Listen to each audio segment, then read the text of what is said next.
বাংলাদেশের হয়ে মন খারাপ অঙ্কুশের, পোস্ট দিয়ে পরে ডিলিট।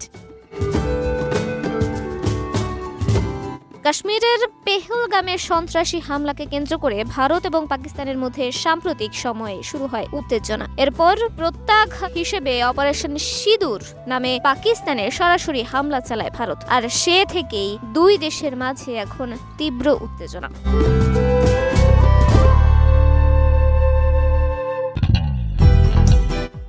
অপারেশন সিঁদুরকে সমর্থন ও প্রশংসা জানিয়ে নানা মন্তব্য করেছেন ওপার বাংলার তারকারা। এমন আবহে বাংলাদেশকে স্মৃতিচারণ করে পোস্ট দিয়েছিলেন টলিউড অভিনেতা অঙ্কুশ হাজরা।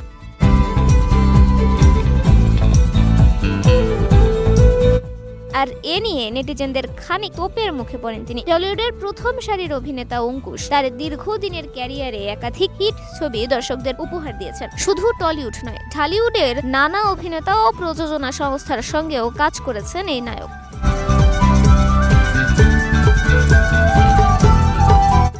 শুধু কলকাতাতেই নয়, বাংলাদেশেও প্রচুর অনুরাগী রয়েছে অঙ্কুশের। চিত্রনায়িকা মাহিয়া মাহি, নুসরাত ফারিয়ার মতো তারকাদের বিপরীতে একাধিক ছবিতে কাজ করে পেয়েছেন জনপ্রিয়তা।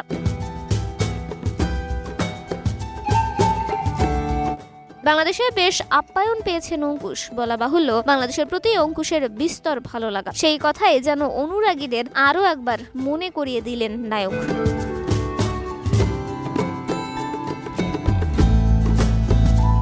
এক প্রতিবেদনে বলা হয়েছে, সম্প্রতি সামাজিক যোগাযোগ মাধ্যমে একটি ছবি ভাগ করে নেন অঙ্কুশ। ছবিটির ক্যাপশনে লেখেন, হঠাৎ খুঁজে পেলাম, প্রায় 11 বছর আগের ছবি। শেষবার বাংলাদেশে গিয়েছিলাম শুটিং করতে, অপেক্ষায় থাকলাম আবার কবে যেতে পারবো, কারণ সবথেকে বেশি ভালোবাসা অভিনেতা হিসেবে আমাদের পশ্চিমবঙ্গের বাইরে যদি কোথাও পেয়ে থাকি সেটা হলো বাংলাদেশ।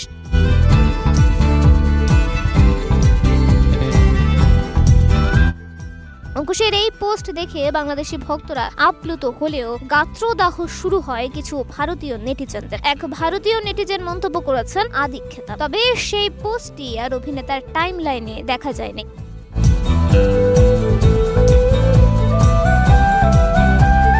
তবে গুগল সার্চের কেচ রেকর্ডে সেই পোস্টের আলামত পাওয়া যায়। শেষ পর্যন্ত 45,000 প্রতিক্রিয়া ছিল অঙ্কুশের সেই পোস্টে। কি কারণে ডিলিট করলেন তা নিয়ে অবশ্য নানা সন্দেহের দানা বেঁধেছে নায়কের বাংলাদেশি ভক্তদের।